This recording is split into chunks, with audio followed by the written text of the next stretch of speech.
Il-maġġoranza assoluta tal-pajjiżi tat-Task Force Tazzjoni Finanzjarja l-FATF ma qablux mad-deċiżjoni li Malta titpoġġa fi proċedura ta' iktar monitoraġġ fil-qasam finanzjarju.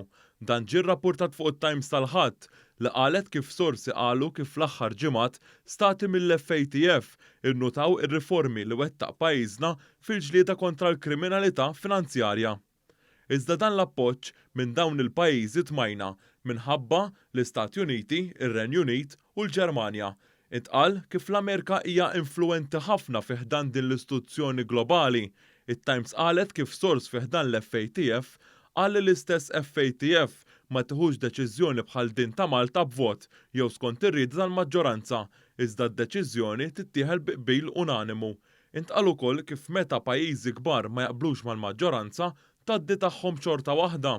Sors ieħor li tkellem mat-Times qal li d-deċiżjoni li Malta titpoġġa fi proċedura ta' iktar monitoraġġ fil-qasam finanzjarju kienet aktar deċiżjoni politika milli eżerċizzju tekniku.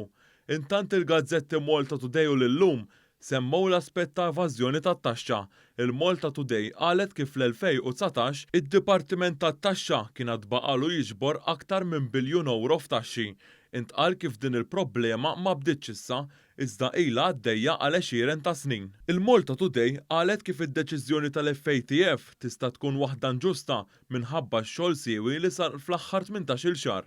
L-istess gazzetta qalet ukoll kif id-deċiżjoni tal-FATF ma kienx ġusta minħabba l-progress li għamel pajjiżna mill-2019 sabiex isaħħaħ l-istituzzjonijiet biex jinvestigaw il-każijiet ta' ħasil ta' flus.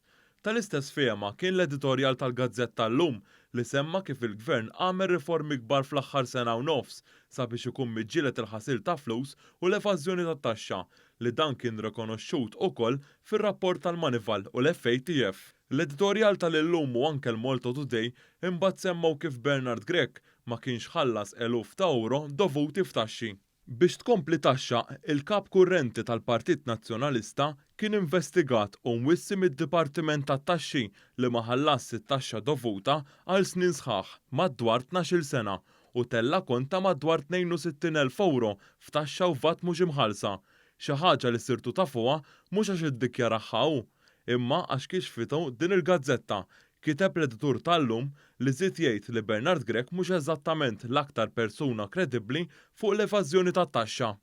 Intant il-gazzetta Kulħadd ikkoreġiet żball bażiku tal-oppożizzjoni ta' Bernard Grech li semmiet li Malta hija l-ewwel stat membru tal-Unjoni Ewropea li daħlet fil-lista l-griża iżda fil-verità dan mhux minnu.